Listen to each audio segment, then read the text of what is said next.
এইটা বাগানটার মালিককে মালিক তো আছে বাগানটা তো বউ ঢুকাইতে বউ রঙ যায় মালিকটা শুধু কে গোপ করেন একজনে যা বাপ মালিকটা জানে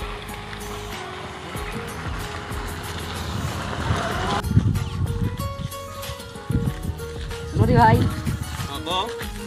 এটা কি বাগানটা তোমার এটা তো আমারে আমার কিনবা চা আছি কত পড়বে টাকা কমসে কম 4 লাখ টাকা পড়বে দিলে কত আনতে কিনছে মোটামুটি ধরুন 20 বিঘা 20 বিঘা হ্যাঁ 4 লাখের কম হবে নি না কম নি হবে ভাই এখান তো রাস্তার জমি না কমসে কম সোনার দাম বেশি হবে সোনার দাম হ্যাঁ তোমাকে 4 লাখ নিবেন 4 লাখ নিবো ভাই কমসে কম তোমাকে তো দিবা টাকা আমার তো 2 লাখ টাকা নিয়ে হবে ভাই কমসে কম 3,999 টাকা লাগে 3,999 হ্যাঁ আচ্ছা আমার নিমো বাগানটা যেহেতু টোটাল 20 বিঘা মাটি ছে ভাই 20 বিঘা মাটি ছে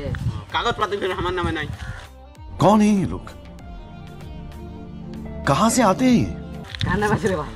আমার নামে নাই কাগজ পাতি আমার তো কোবাই নি পাস কার নামে দিতে জমি খালি আমার বেচবা দিছে কোদাটা তুই বেচে না খাই দিছে কাগজ পাতি নাই তে আমা কেন নিমো তোমার কেন কালিবেন ওটা তোমা জানেন আমার পয়সা লইলিমো ওটা তোমার মামলা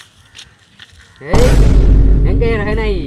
এনকে কি আমার জমি গান বেচবা দিছে আমার পয়সা পাস এখান জমিন যাহে মালিক ইয়া তুমি ওসে নাই পুলিশে দা আমো ভাগা দিল ওগুলা আমাক কোবেন তোমাকে এই ঠিকানা নাম্বার আমার এটা নাম্বার না আমার ঘর দিল্লি शाबाश बेटा बहुत बढ़िया তোমার ঘর দিল্লিতে এইঠে বসে না কি করছিস তুমি আমার পয়সা পাস না তো মারলো তাতে কালু পিছে আসলে এই যার বাগান যার বাগানটা হ্যাঁ তোমার কই দুন হচ্ছে না তোমার আমার লোক পয়সা দেয় না কিনে লই লিবেন কই দুন হচ্ছে বাই চান্স তোমার লোক দুন চাহে তোমার জমি ধান ছুঁয়ে দেন এটা আমার সাথে